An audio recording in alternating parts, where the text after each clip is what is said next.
పూర్వం భృగు మహర్షి కైలాసంలో శివపార్వతుల వద్దకు వెళ్లి అక్కడ అమ్మవారు ఉన్న కేవలం మహాశివుడిని మాత్రమే పూజించారు. దానికి కోపం చెందిన అమ్మవారు స్వామివారికి దగ్గరగా కూర్చోగా ఆ మహర్షి ఈగ రూపాన్ని ధరించి మళ్లీ మహాశివుడిని మాత్రమే పూజించారు. తిరుజ్ఞాన సంబంధర్ కుశస్థలియా నది వద్ద తన పూజా సామాగ్రిని పెట్టగా అది ఈ ప్రదేశంలోని స్వయంభూ శివలింగం ముందర కనిపించింది. ఈ ఆలయంలోని శివలింగాన్ని లవకుశలు, భృగు మహర్షి మరియు అగస్త్య మహర్షి కూడా పూజించారు. ఈ ఆలయం 276 పాడల్ పెట్ర స్థలాలలో ఒక్కటి. హాయ్ హలో నమస్తే, వెల్కమ్ టు అవర్ ఛానల్ ఆలయ యాత్ర. ఈరోజు మనం 1200 సంవత్సరాల క్రితం నిర్మించిన ఒక పురాతనమైన శివాలయాన్ని అయితే దర్శించబోతున్నాము. ఇంతకీ ఏంటి ఆలయం అంటే శ్రీ శివనందీశ్వరర్ స్వామి వారి ఆలయం. ఈ ఆలయం తమిళనాడు రాష్ట్రం తిరువల్లూరు జిల్లాలో ఉన్న తిరుక్కల్లిల్ అనే ఒక గ్రామంలో అయితే ఉంటుందన్నమాట. తమిళనాడులోని ఊతుకోటై నుండి 29 కిలోమీటర్ల దూరంలో, అలాగే పెరియపాలెం నుండి 11 కిలోమీటర్ల దూరంలో ఈ ఆలయం ఉంటుంది. ఈ ఆలయం తాలూకా లొకేషన్ కూడా నేను మీకు డిస్క్రిప్షన్లో ఇచ్చుంటాను, చెక్ చేయండి. ఇంతవరకు మన ఛానల్ని ఎవరైనా సబ్స్క్రైబ్ చేసుకోకుండా చూస్తూ ఉంటే దయచేసి సబ్స్క్రైబ్ చేసుకోండి. అలాగే మన పాత వీడియోస్ కూడా చూడండి. నచ్చితే మీ ఫ్రెండ్స్కి, ఫ్యామిలీస్కి కూడా షేర్ చేయండి. వీడియోని లైక్ చేసి స్టార్ట్ చేయండి. రండి ఇప్పుడు మనం ఆలయం వద్దకైతే వెళ్దాం. ముందుగా ఈ ఆలయం యొక్క టైమింగ్స్ విషయానికి వస్తే, ఈ ఆలయం ప్రతిరోజు ఉదయం 6:30 నుండి మధ్యాహ్నం 12 గంటల వరకు, తిరిగి సాయంత్రం 4:30 నుండి రాత్రి 8 గంటల వరకు భక్తులకి అందుబాటులో ఉంటుంది. ఇప్పుడు రండి మనం ఆలయం లోపలికి వెళ్లి పూర్తి స్థల పురాణం తెలుసుకుందాం.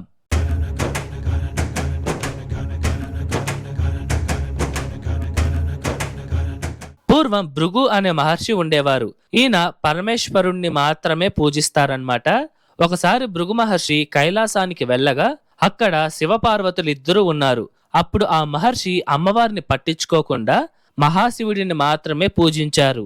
దాంతో అమ్మవారు చాలా కోపగించారు మరియు తనను కూడా ఆ మహర్షి పూజించాలి అని స్వామివారికి చాలా దగ్గరగా కూర్చుంటారు.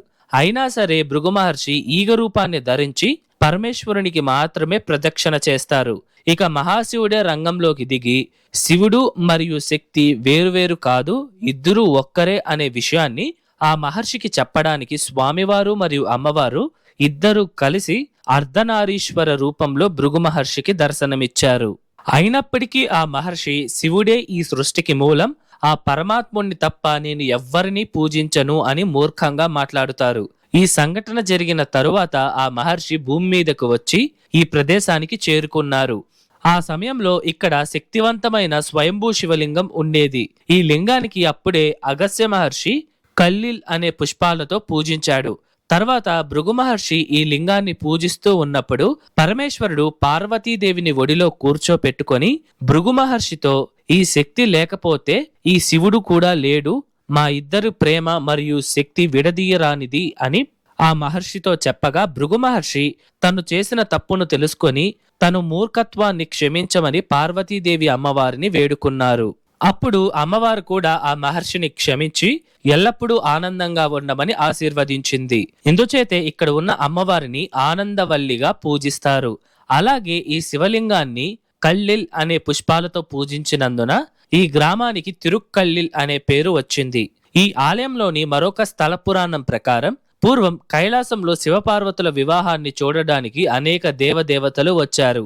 అప్పుడు దేవతల యొక్క బరువును తట్టుకోలేక భూమి ఒకవైపుగా వాలిపోయింది. ఆ సమయంలో పరమేశ్వరుడు అగస్త్య మహర్షిని పిలిచి, నువ్వు దక్షిణం వైపుగా వెళ్లి నీ శక్తిని ఉపయోగించి భూమిని మళ్లీ తిరిగి సమాంతరం చేయమని ఆదేశించారు. స్వామివారి ఆదేశం మేరకు దక్షిణం వైపుగా వచ్చి భూమిని తిరిగి యథాస్థితికి చేశారు. కానీ అగస్త్య మహర్షికి శివపార్వతుల వివాహం చూడలేదనే బాధ ఉండిపోయింది. అప్పుడు స్వామివారు మరియు అమ్మవారు కళ్యాణ కోలంలో ఈ ప్రదేశంలో అగస్త్య మహర్షికి దర్శనమిచ్చారు. అప్పుడు అగస్త్య మహర్షి స్వామివారితో, మీరు ఇక్కడే ఉండి భక్తుల్ని ఆశీర్వదించండి అని కోరుకోగా స్వామివారు కూడా అగస్త్య మహర్షి కోరిక మేరకు ఇక్కడ స్వయంభూ శివలింగంగా వెలిసి శ్రీ శివనందీశ్వరర్గా భక్తులని ఆశీర్వదిస్తున్నారు. పూర్వం 63 మంది శైవనాయనార్లలో 28వ వారైన తిరుజ్ఞాన సంబంధర్ తన తీర్థయాత్రల భాగంగా ఈ ప్రదేశం నుండి 35 కిలోమీటర్ల దూరంలో ఉన్న తిరువెంబాకం అనే గ్రామంలో ఉండే ఊండ్రీశ్వరర్ స్వామివారిని దర్శించుకొని తన యాత్రను తిరిగి ప్రారంభించారు. అప్పుడు ఆయన మార్గం మధ్యలో వస్తూ ఉన్నప్పుడు పవిత్రమైన కుశస్థలియార్ నది కనిపించింది. ఆ సమయంలో ఆయన తన దగ్గర ఉన్న పూజా సామాగ్రి అంతా ఆ నది ఒడ్డున పెట్టి ఆ నదిలో స్నానం చేసి వచ్చేసరికి అక్కడ పూజా సామాగ్రి కనిపించలేదు. ఆయన కొంత సమయం వెతికినా అది దొరకలేదు. దానికి తిరుజ్ఞాన సంబంధర్ వారు నిరాశ చెందారు. మళ్ళీ తన తీర్థయాత్రను కొనసాగించి ఈ తిరుక్కల్లిల్ అనే ప్రాంతానికి వచ్చేసరికి ఆయన పూజా సామాగ్రి అంతా ఇక్కడ ఉన్న స్వయంభూ శివలింగం ముందర కనిపించింది. ఆ క్షణంలో పరమేశ్వరుడు ప్రత్యక్షమై తిరుజ్ఞాన సంబంధర్ వారితో, నువ్వు ఈ ప్రదేశానికి రావడానికి నేనే ఆ పూజా సామాగ్రిని ఇక్కడ రప్పించాను అని చెప్పేసరికి ఆనందంతో సంబంధర్ వారు స్వామివారిని పూజించి పద్యాలను పాడారు. అలాగే పూర్వం శ్రీరాముడి కుమారులైన లవకుశలు ఈ ప్రదేశానికి వచ్చి ఈ శక్తివంతమైన స్వయంభూ శివలింగాన్ని పూజించారు. ఇప్పుడు మనం స్వామివారిని దర్శించుకుందాం రండి. ఈ ఆలయంలో పరమేశ్వరుడు స్వయంభూ శివలింగం రూపంలో శ్రీ తిరుక్కల్లీశ్వరర్ మరియు శివనందీశ్వరర్ అనే పేర్లతో పూజలు అందుకుంటున్నారు. ఇక్కడ స్వామివారిని దర్శించుకున్న వారికి కీర్తి, మంచి ఆరోగ్యం వస్తుంది. మరియు వివాహంలో ఆటంకాలున్నవారు స్వామివారికి అర్చన చేయడంతో మంచి ఫలితాలను పొందుతారు. స్వామివారి పక్కనే ప్రత్యేక మందిరంలో బాలసుబ్రహ్మణ్య స్వామివారు కుడి చేతిలో జపమాల, ఎడమ చేతిలో తీర్థ కలశం పెట్టుకొని భక్తులకి దర్శనమిస్తున్నారు. ఈ మందిరం పక్కనే పార్వతీదేవి అమ్మవారు ప్రత్యేక మందిరంలో నిలబడి ఉన్న భంగిమలో 4 చేతులను ధరించి శ్రీ ఆనందవల్లి అమ్మన్గా దర్శనమిస్తున్నారండి. మీరు చూసినట్లయితే ఈ ఆలయం శివుని సోమస్కందర్ రూపంలాగే ఉంటుంది.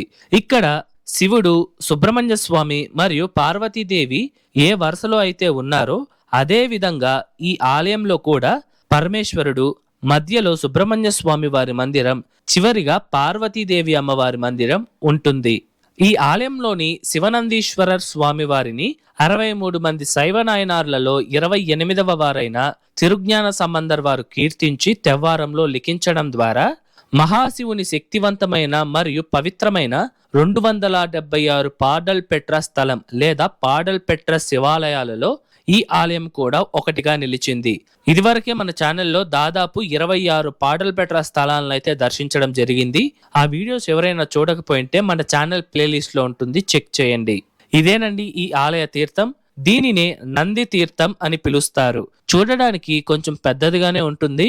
అలాగే ఈ ఆలయంలో జరిగే తెప్పోత్సవాలు కూడా ఈ కోనేరులోనే నిర్వహిస్తారు.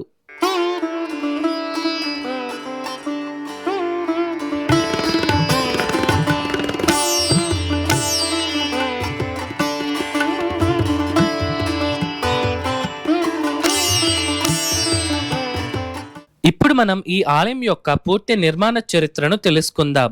ఈ అందమైన ఆలయాన్ని 9వ శతాబ్దం అనగా దాదాపు 1200 సంవత్సరాల క్రితం చోళరాజులు నిర్మించారు. మనకు మొదట్లోనే 5 అంతస్తుల బ్రహ్మాండమైన రాజగోపురం ఉంటుంది. వాటిపైన అనేక దైవ సంఘటనలకు సంబంధించిన శిల్పాలను అద్భుతంగా చిత్రీకరించారు. మనం లోపలికి రాగానే పొడవాటి ధ్వజస్తంభం మరియు చిన్న బలిపీఠం కనిపిస్తుంది. వీటి ముందరే అద్భుతమైన 4 స్తంభాల మండపం లోపల నందీశ్వరుడు మనకి దర్శనమిస్తారు. ప్రదోష కాలంలో ఈ నందికి పూజలను ఘనంగా నిర్వహిస్తారండి. మరియు ఈ ఆలయంలో ఈ నంది చాలా ప్రత్యేకమైనది. ఈ ప్రాకారంలోనే ఒక చిన్న మందిరంలో వినాయక స్వామి వారు సుందర వినాయకర్ అనే పేరుతో దర్శనమిస్తారు. పక్కనే మరొక మందిరంలో కాళహస్తీశ్వర స్వామి వారు కూడా ఉన్నారు. ఈ ప్రాకారంలోనే కుడివైపున ఒక మందిరంలో శక్తి దక్షిణామూర్తి వారు తన ఎడమ చేతిలో అమృత కుండను మరియు తాటాకులను పట్టుకొని ఒడిలో అమ్మవారిని కూర్చోపెట్టుకొని దర్శనమిస్తారు. స్వామివారి పక్కనే భృగు మహర్షి కూడా ఉన్నారు, మీరు చూడవచ్చు. స్వామివారి మందిరం చుట్టూ ఉన్న గోష్టంలో వినాయక స్వామి, దక్షిణామూర్తి, లింగోద్భవర్, బ్రహ్మదేవుడు మరియు దుర్గాదేవి అమ్మవార్లు మనకి దర్శనమిస్తారు. ఈ ఆలయ గోడలపైన చోళ, పాండ్య మరియు విజయనగర రాజుల యొక్క శాసనాలను కూడా మనం చూడవచ్చు. ఇటీవల కాలంలోనే ఈ ఆలయాన్ని పూర్తిగా పునర్నిర్మించడం జరిగింది. ఈ ఆలయంలోని పండుగల విషయానికి వస్తే మహాశివరాత్రి, ప్రదోష పూజలు, స్కంద షష్ఠి, వినాయక చతుర్థి మరియు ప్రతి సంవత్సరం అక్టోబర్లో వచ్చే పౌర్ణమి రోజున స్వామివారికి అన్నాభిషేకం అంగరంగ వైభవంగా నిర్వహిస్తారు. ఇదండి ఇవాల్టి వీడియో ఎలా ఉంది, నచ్చిందా? ఐ హోప్ ఈ ఆలయం తాలూకా పూర్తి చరిత్ర మీకు అర్థమయ్యేలా చెప్పాను అనుకుంటున్నాను. మీకు ఎటువంటి డౌట్స్ ఉన్నా సరే మర్చిపోకుండా కామెంట్స్లో తెలియజేయండి, నేను మీకు పక్కా రిప్లై ఇస్తాను.